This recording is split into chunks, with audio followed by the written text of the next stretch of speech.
key to being successful in tech in general, in a tech transition or tech upgrade, is to be consistent. You have to break old patterns and old ways of thinking, because this is a totally new field, or you're going to the next level. So you definitely have to come into this open-minded and begin to transition your thinking into being a researcher, a solutionist, a problem solver, because that is what we tech professionals do. We find solutions to the problems. We don't wait for anyone to tell us what it is. One of my greatest advice to you as you're transitioning or upskilling is to make sure that you take on that approach. And it's okay to ask questions. Just make sure that you have someone that you trust that is okay with you asking those questions, and you'll be good.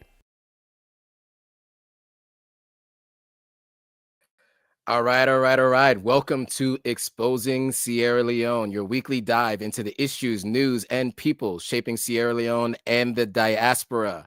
Each week, join us as we engage with professionals, journalists, and various guests, or sometimes just myself and or Admire, where we explore ways to propel our country forward. From in-depth discussions to enlightening interviews, we're here to uncover the stories that matter most. So tune in every week on Sunday as part of and be part of the conversation as we work together to make an impactful Sierra Leone.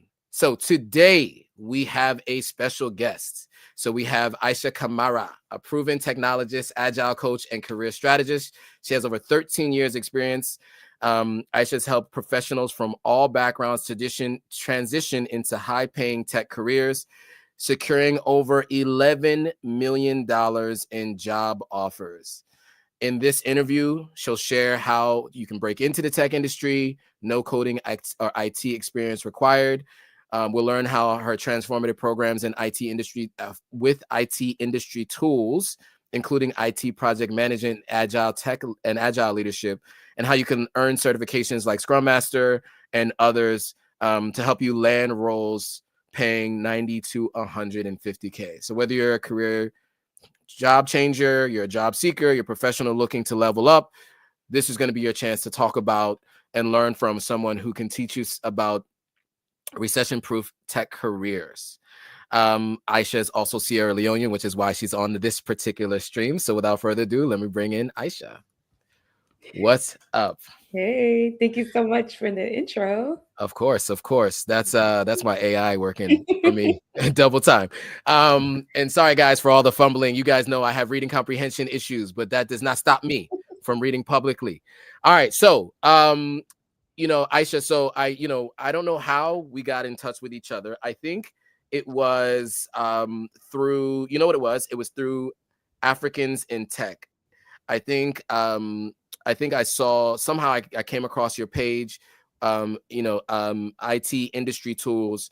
And then I checked to see if you were Sierra Leonean first. I think I messaged you, right? I'm like, are you Sierra Leonean? So because you are, I thought it was really important to have this discussion, because I think so many people are out there looking for jobs, right? We are in a time fraught with job insecurity. People are underemployed or unemployed. And, we're talking about an industry that's recession-proof and pays well. And so because you're Sierra Leonean and because we're in the time that we are in, it made sense to have this interview. So I'm appreciative of you being available to do this conversation. Yes, thank you for having me. Of course. And so with that, let's start from the beginning. I always like to start with people's backgrounds before we get to where we are today. So can you help us understand, where were you born and where were you raised? Okay. I was born and raised in Washington, D.C. Okay. Yes. And where did you, so you went to college, right? Where did you go to school? I went to Bowie State. Actually, I started off at Maryland Eastern Shore first. Okay. And then I transferred, went to Bowie State, so 2 HBCUs. And then eventually I got my master's. I'm getting a second master's at University of Maryland Global Campus. Nice. Mm-hmm. Took my nephew on a college tour at the University of Maryland. Both the Baltimore and the wherever the Terrapins are. I can't even remember what part. College Park. College Park. That's it. Yeah. All right, cool. So what did you study in undergrad? Okay. In undergrad, I studied computer networking and let me backtrack. Okay. So initially, I was a computer science major. Okay. I had it in my mind that I wanted to be a programmer because I started I would say doing like something similar to programming, and that's just like building out websites using markup language, CSS, a little bit of JavaScript. So I taught myself that all on Notepad. And I got to a place after a few years of building out websites there. I thought about Notepad, right? And to this day, we still have Notepad. And there's so many like different outputs that you can have with Notepad. So I was just like, wow, like what do you need to do to create Notepad? So it led me on to the journey of wanting to be a computer science major. So I started off with computer science as my major at Maryland Eastern Shore. And then I transitioned to Bowie. And when I did, I switched over to computer technology. And my concentration was network and computer security. And then I have a master's in IT and I specialize in project management. Yeah. That is a very extensive background in the technology space. So talk to us about like when you graduated, did you go straight to master's after undergrad or did you work first? No, I worked. It's always interesting kind of explaining my master's journey, but I worked for maybe like 2 years and then I decided to get my master's. At that point, like I was working for the DC government. I was making 60K at like my early 20s. That, I thought I made it, right? Right. And one day I was just bored. I was like, okay, I feel like I've hit like all my goals. Like I just want to go back to school. And that's how I ended up getting my Okay. All right. It makes sense. Yeah. And now I was gonna ask you this as kind of out of order, the order of questions, but just to go back to your Sierra Leone background. So you've been to Sierra Leone before, but it was how long ago? It was a while back, right? It was a long time ago. Okay. But yeah, so basically I was born here and my mom sent me back home when I was about 3, and then I came back when I was 5. So I came back right before everything got crazy with the Civil War. My grandmother was pretty famous back home. She was an agriculturist, and the rebels were looking to take her head. So we had to come back to America as soon as possible. So Wow. Mm-hmm. So before we get back into IT industry tools, I want to ask you about, so you mentioned to me earlier that you want to go to Sierra Leone later this year. What made you want to, I know you had tried to plan to go last year, but what makes you want to go back to visit? So a couple years ago, I went to Cape Town. Okay. And I loved it. Sure. And I just felt so much love. It just felt right being back on the continent. And I went for like my friend's wedding, but just the love that I had in South Africa was so great. And it just made me have more of a desire to want to travel and actually go back to Sierra Leone. So I just want to see like what I've been missing all these years, Sure. And yeah, so it's just time. It's overdue. I agree. It's overdue for sure. But I mean, I look forward to catching up in person in Salon. We'll make it it'll be a December to remember. Anybody who's coming to December, I've told you all. Let's make sure we all get together. Okay, so you're planning to go to Sierra Leone later this year. I just wanted to make sure we touch on that since this is exposing Sierra Leone, and I always got Sierra Leone on my wrist. I always want to make sure that we do touch on that. So back to the IT industry tools. So you talked a little bit about, why you went back and got your master's degree and what you studied in undergrad and then what you did for your career right after undergrad. What led you to IT industry tools, like building this company and moving into that world of entrepreneurship? Yeah, so it just happened by accident, to be honest. But how it started, when I created IT industry tools, it was just a blog. It was just information about technology roles and things of that sort. And so I had moved to Atlanta and I had got in contact with this recruiter that was sourcing for a role. And I have always been the type, like, if I see a job opening or anything like that, I'm going to make sure I look out for my friends. And so I posted it on my personal Instagram. that I was helping this recruiter to fill this role. And so at the time, I think it was 140K, 135, 140K remote. And people started DMing me like, is this real? Like, Mhm. and can you train us, teach us, teach us? I had so many, and that story went viral. My cousin shared it, and she's super popular. So it went viral, and I was teaching like free classes online again, just to share information, nothing out of it. Um, Back when it was COVID, so I did a free um, Scrum Master training, and that's how it took off. So that's how we got started. Nice. So I just wanted to put that on screen so people could see, what you're up to and what the Instagram page looks like. So can you talk about, so we got to how you got there. What does IT industry tools do for folks? So you have the Instagram page, but beyond that, the trainings, like, can you walk through all of that? What is it as a business? So as a business, what we do is basically provide, number one, the information that you need to learn how to do on the job skills. So, for example, our flagship course is the Ultimate Scrum Master Program. And so this is a tech coach in the software development space. And so, what we do is teach you how to do the job, and also both theory, the practical. We certify our clients as well. We give them brand new resumes. We give them experience as well, to help them to be better equipped with actually going on a job. We do rigorous interviewing prep. Um, and all of that good stuff. So it's a boot camp. Basically a matter of weeks, anywhere from 6 to 8 weeks. And afterwards, you're on the market, and we're still holding your hand to make sure that, you actually move through and get what it is that you need out of the program. Got it. So who's the type of person that would benefit most from this boot camp? hmm So I've had all kinds of people in my boot camp. I would say the people that I think could benefit the most are those that are really truly ready for a change, Mhm. right? One of the things that we stress is mindset, your mindset, right? And kind of like how the opening video was.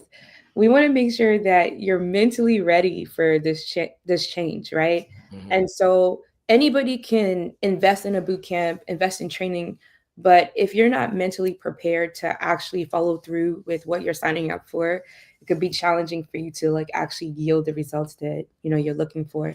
So we don't have like any restrictions on who we necessarily let into our programs, but we do want to see, like, for example, if you do have job experience, normally we'll do a one-on-one, and I'll kind of talk to you about how you can leverage your current work experience to transition into this kind of role. Or if you don't have any, again, we provide that experience by our training. Awesome. And so, I've heard about these different boot camps. I didn't really, I've heard about them. I never knew what they did. Can you talk about how you're different from other boot camps that are out there? I've seen this thing. I had a friend who took a boot camp. And I remember afterwards, she had this whole plan about how she was going to get a job. And there wasn't any like career training. It was really more just like, how to take the PMP course or something like that. So how are you different? How is what you're doing different from what some of the others that are out there are doing? Okay. All right. So I would say this, right? Here's the thing. I don't like look to see what other trainers are doing. Okay. All right. Because there's a method to my madness, right? Sure. Um, I would say what I teach and what we teach collectively is based on like real professional experience. Mhm. And so I've also been a consultant in my professional life. And how I have modeled these trainings is for my students to actually be that consultant level. It's so crazy to hear like the feedback from like the recruiters Mhm. and interviewers. But one of the common things was, wow, you sound so experienced. You sound like you've been doing this for umpteen years. And that's because we create a rigorous program, right? There are certain things, especially when you're coming into tech, you just don't know, right? Mhm. And when you have someone that is a techie through and through, right? Well over a decade of experience, it really does make a difference, right? Because sometimes people do these boot camps for like get rich quick type of things. Mhm. But I would say like our core values really align with making sure that there's a change and a transformation in your life. And so we do everything from teaching you to encouraging you uh, to pushing you to make sure that you actually follow through with what you have. So that's what I can say about that. Okay. All right. Well, I think it's important to understand what you can get out of this. Now you mentioned, of course, that you were in you did a tech related undergrad, and you also got your master's degree.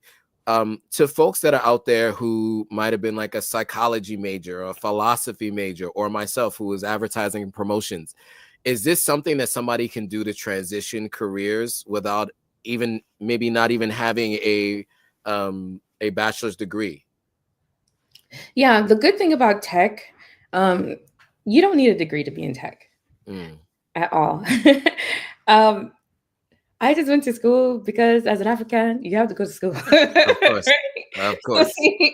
but no, like you don't need a degree to be in tech. Um, some of the brightest people I've met in my career had no degrees, right? This is an industry that's heavily certification focused. The thing about technology, it changes every year, right? Now with AI, it changes every 6 months, right? If even, Mhm. or even faster. So like sometimes the degree programs become like antiquated by the time you graduate. You see, Fair. and Yes. yeah. I can attest to that. Yeah. So it doesn't really matter. It helps to have the degree. Now, one thing I will say, if you want to get your degree because it helps to build the foundational knowledge so Mhm. that when you're in these rooms, when you're, having discussions or like, maybe you even presenting on something, you understand all aspects of the conversation and, how certain things work. You understand the nuances. And so I think that's the benefit of having a degree.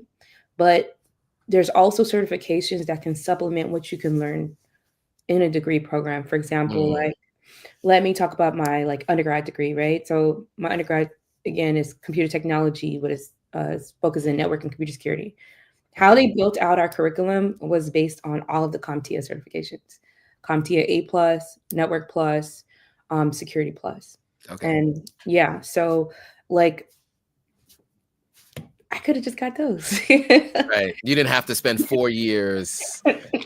Well, actually, first 2 years of undergrad is general knowledge anyway. The second 2 years, well, the last 2 years are more like specific to your major, and I guess that would be where a good amount of all the certifications could have been gotten, right? Mhm. Okay. So that's good to know. I think so just to recap, number one, if you're looking for a career change, this is one way to do it. Number two, you don't have to have a undergrad, you don't have to have a bachelor's degree, right? You could be a high school graduate and do this and get the certification, or a GED, really. I mean, it just whatever. You just need to have the the certificates.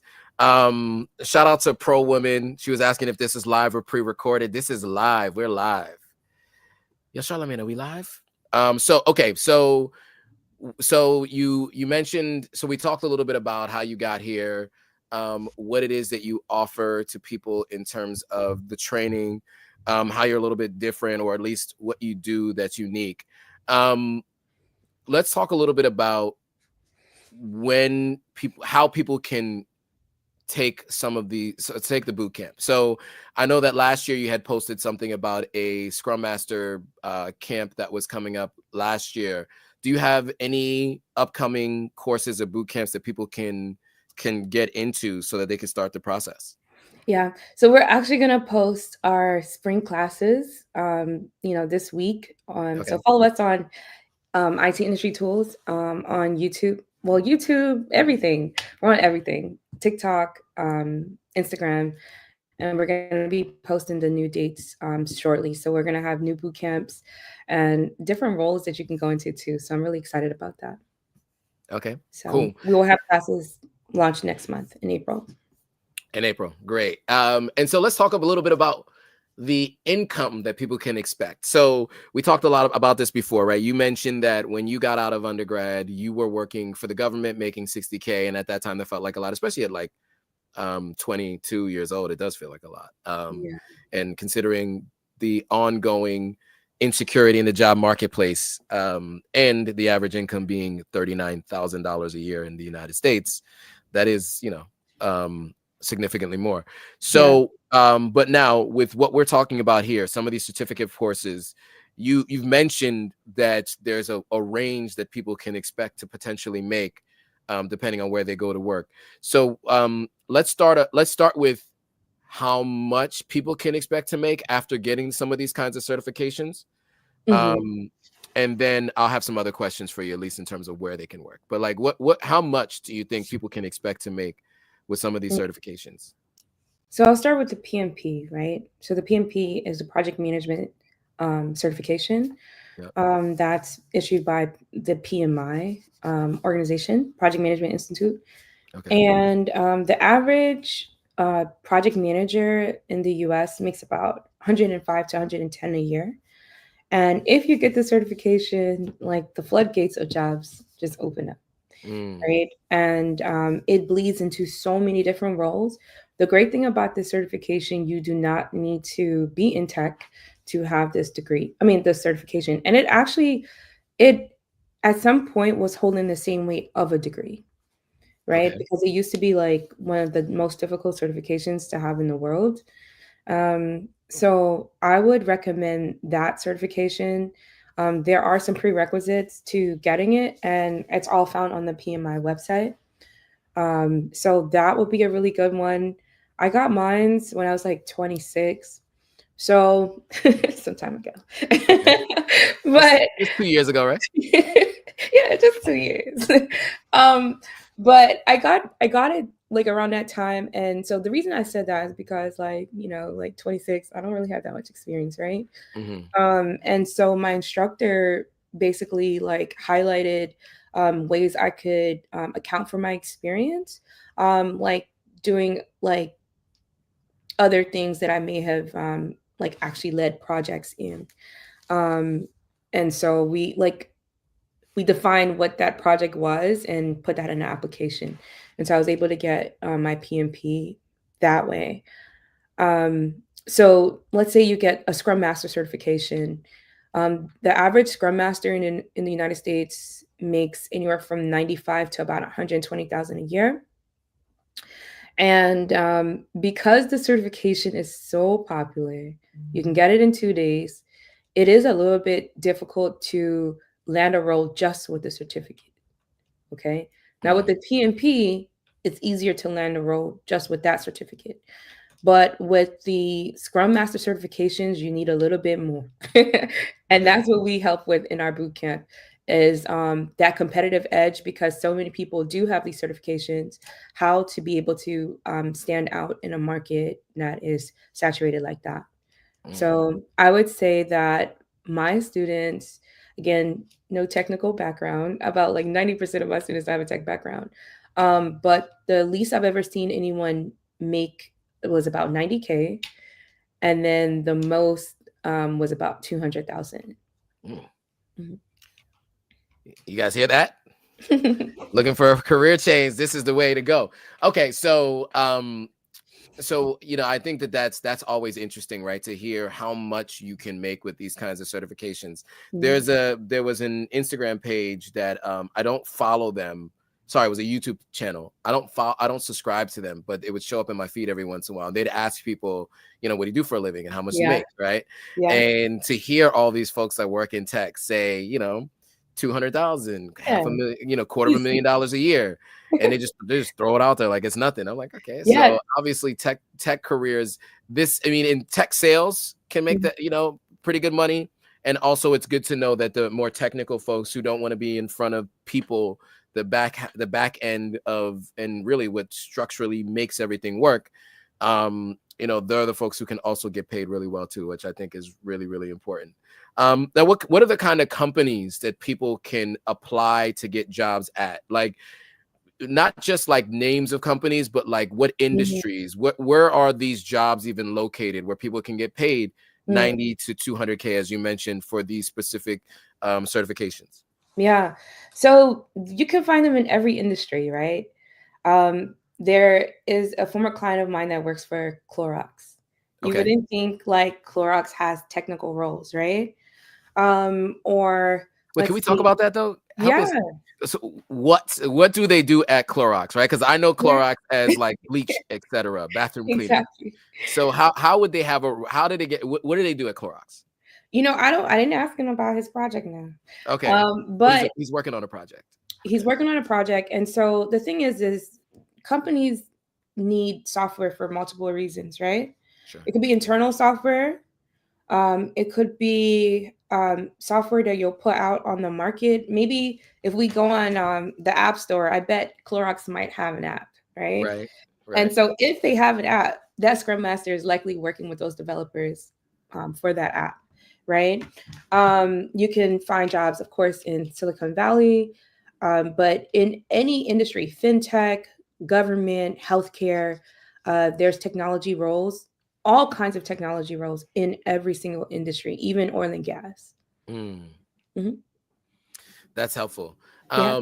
And so, yeah, that makes sense. So folks who have apps, and everybody has an app these days. And so, so talking about that a little bit though. So what kind of stuff would people be doing? Because I think we talked a little bit about these acronyms, right? PMP, Mm. Scrum. What does that day-to-day job look like? Like once somebody, so somebody completes this process of going through the boot camp, Yeah. they learn all the skills required to stand out from the crowd, they get the job. What does their day-to-day look like at a company if they get, well, we can do maybe PMP and then we can talk about Scrum separately. But what does their day-to-day look like? Okay. So with the PMP, I mentioned you can get multiple different roles, right? You can come in as a project coordinator, IT project coordinator. You can become a project manager. You could be a project scheduler. There's so many different roles that you can have there, right? Um, but what that looks like essentially is supporting the project to determine how to manage resources, right? Human resources people, how to manage the scope of a project. So what we're actually doing on that project, how to manage the schedule, how to manage any risks that come up, right? Yep. And all of those roles basically touch on those things. Okay. Yeah. So it And can be administrative work too.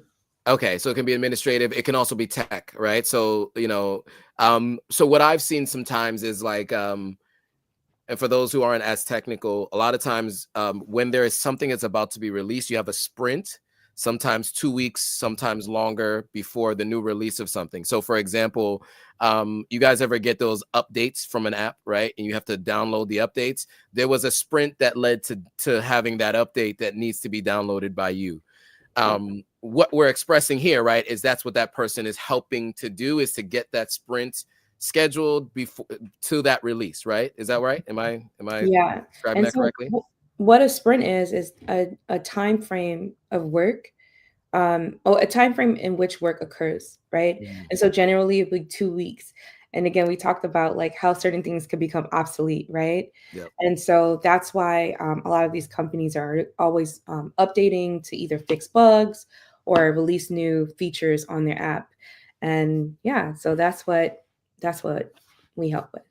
Okay, so that's the project management side. Now, is Scrum different? I'm really ignorant to all this stuff. So is Scrum different from project management, and or is it a system? Is it a way of doing things? What is Scrum, and what is the difference between those two things? Okay. So IT project management, right? There's different ways that you can manage a project, right? So there are different methodologies. And there is an agile methodology within IT project management. Okay. So this methodology has a subset called Scrum. Okay. Okay. And it is another like framework, a way that we make sure that we are able to get work done, that we have the right people, that we have the right artifacts in order to push out that work. So in the job market, you might see a role that has like project manager slash scrum master, right? Now, a scrum master primarily works with a software development team every 2 weeks, right? They help them to plan their work. They make sure that that work is executed. If the developers or testers have any issues, that person is the escalator, right? They're going to shine the light and talk to whoever they need to talk to, or make sure that they're communicating that risk, right? Mm-hmm. Um, and they're going to make sure that they're checking in every day to see how the development is going. And then they're going to support them in their release management activities as well. So that's the role of a scrum master. Now, if they add project management duties in there, you might be doing like reporting. You might be doing um, presentations towards upper management to talk about the overall project as a whole. But in every organization, it's somewhat different. Sure. But the foundation of it is making sure that things are moving along smoothly. Got it. Got it. Okay. So we've now talked about everything from what you teach, Yeah. how you're different, your background, what the day-to-day looks like, how much people can make. What are some of the things that people get wrong about the idea of taking a boot camp and what can come out of it, right? Like what what's what are the things that people get wrong? Like what is a wrong mindset to have going into getting going through a boot camp and looking to change their career or to move up in your career in this way? I would say the wrong mindset would be maybe giving up in the sight of seemingly failure, right? Okay. Let's say you get lucky, you get an interview, and you think you crushed the interview, but you didn't really. And then you just give up. You're like, I wasted my money, I wasted my time. Mm-hmm. This is a scam, Right. right? When you give up, that's just it. You don't pursue anything that comes like after that, right? You just give up. And in this field, like especially like the OGs of this field, we just never gave up. It's just not an option. Right. You Right. know, if something doesn't work, then you try a different option, or whatever the case is. But you just cannot give up. There's some people that it's taken maybe say let's say some people have gotten a job maybe like 8 weeks after the program, right? And then some people maybe a year after the program, right? And sometimes it could be like your nerves that like gets to you, that makes you want to like quit. But think about it, like if you're at $30,000 and if you just knock out this interview and you continue to go and go hard, continue to talk to people, continue to show up for yourself, eventually you're going to hit that goal, right? Mm-hmm. I had a student of mine, she reached out to me about 2 weeks ago. She took the program about a year ago, and she wrote me, she said, I finally landed my six-figure role. Now the thing about technology, especially post-pandemic, right? Technology roles have been going through a lot, right? And I think it's important to also understand where the market is as well, and how it fluctuates. But there's always a need for these roles, right? So it's just a matter of continuing to go on, when times may seemingly be hard. All good stuff. Any advice you would give anybody who's looking for a career change and is looking at potentially taking a boot camp and planning to move into that space? I mean, I guess you kind of gave some advice about having the right mindset, but any other advice that you would give? You need time. You need to invest your time. You need time. I like to tell my students like they need at least 6 hours a week, just at minimum, to just study and go through all the material, so that they really get a good sense. I challenge my students to do homework assignments as well. So doing your homework, don't use ChatGPT, right? Like actually like showing up for yourself, making sure you really understand the concepts. And when you don't understand, ask your instructor, right? If you don't have an instructor that you can ask questions to, don't take that boot camp, right? Because there's a lot of like knowledge gaps, coming into a technology role. And so you want to be able to at least either have a community that you can reach out to or someone that you can like ask questions. Fair. Mm-hmm. All right. That was all really good stuff. Anything I missed? Anything you want to say before we bring this thing to a close? Did we cover it all? I think we did. We covered it all. Okay, cool. So again, where can people find you? You said there's a YouTube channel, right? Mm-hmm. And Yes. it is okay. So you have an Instagram page and a YouTube channel. So let me put those up on the screen really quickly. Yeah. So our website is itindustrytools.com. YouTube handle and TikTok and Instagram is IT Industry Tools. Okay. So let me at least put that up on the screen. So IT Industry Tools is the Instagram here. Then of course you're on YouTube, right? Well, this is the link tree, but YouTube, you guys can see what I search for on YouTube now if you're looking at my screen. IT Industry Tools. And so you have a ton of good insights here. I watched a few of your shorts. So yeah, so this is where you guys can find it. It's all under the same name, so look it up. Okay, cool. Well, I want to say thank you again for taking the time to have this conversation with us and enlightening the audience on how they can make a career shift and a change. If you're looking to make more money and you're looking to do something that is going to that is recession-proof, which I think is really important because there's all kinds of conversations about a potential upcoming recession. So yeah, thanks for watching. Okay, anything else? Go ahead. Yes. To the point of recession-proof, right? Yeah.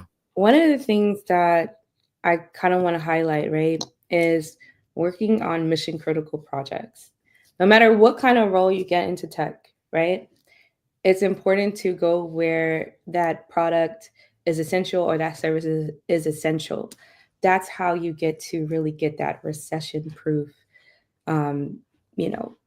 situation going for your career. So I just wanted to add that quick tidbit. Can you elaborate that on a little bit on that? What did you mean by, what you just said? Recession-proof, right? Recession-proof. So let's think about COVID, right? Do you remember when we lived in New York at the time? Yes. And anytime you would walk past somebody, your phone would go off. Remember? Right. Yes. So that is a mission critical project. Okay. Right. And so let's say, for example, even if you're on the government side, right? I know there are some agencies that have taken a hit in these last couple of weeks. But cybersecurity projects are mission critical, right? And there's a need for Scrum Masters and IT project managers on those projects, right? And for example, to qualify for those roles, you'll need CompTIA Security Plus in addition to the PMP or CSM, right? So these are mission critical. No matter what happens in the administration, there's going to be a need for cybersecurity, especially because of everything that's going on in our climate, right? And so it's very, very important that you consider those things. And then one thing I like to also ask in interviews is whether or not like a particular project like is critical to the organization's bottom line, right? Because if it's critical to it, then I know I got a little bit of security there. Right. And so it's important to go for projects and products like that. So yeah, that was a good point. That's a good question to ask. Is it critical to the company's bottom line? Because a lot of roles at companies cost the company money. They're cost Yeah. centers, Mm-hmm. and like marketing, for instance, right? And so, that's usually what goes first when companies are dealing with financial crisis. So that's really important. If it's helps the bottom line, then you got job security. Very mission critical. I like that. And bottom line, that was really important. A couple people are jumping in. Dwayne Powell, I went to college undergrad with Dwayne. Shout out to Dwayne. There was a question here from MJB12. Can you find remote work? I guess the question is, the stuff that you learn in these boot camps, does it allow for remote work? Yes. So I work remotely. I've been remote for the last 8 years. 8 years. 8 years. Yeah. So you can definitely find remote work, and I'm still remote. Nice. Yeah. That is the win right there. I also work remote, but it's a Yeah. little bit different. Okay, cool. So anything else? That was good. That was a good additional piece. Anything else before we go? Anything that I can think of? Okay. All right, cool. No, nothing else. Thank you. Thank you, Joe. I appreciate you so much. Absolutely. And I appreciate you being able to come on with a little context and not much time in between. So I appreciate it. Thank you. And thanks everybody for watching. If you haven't already, make sure you subscribe to Sierra Leoneans Killing It YouTube channel. Follow them on Instagram. If you are watching from Sierra Leoneans Killing It, make sure you come over and follow Authentic African on Instagram, YouTube, TikTok. We're on Facebook too. And we're on route to 1 million. So help us get to 1 million followers across all platforms on Authentic African. That's the goal, and you guys are helping us get there. And with that, thanks for watching. See you guys all on the next video. Bye, guys.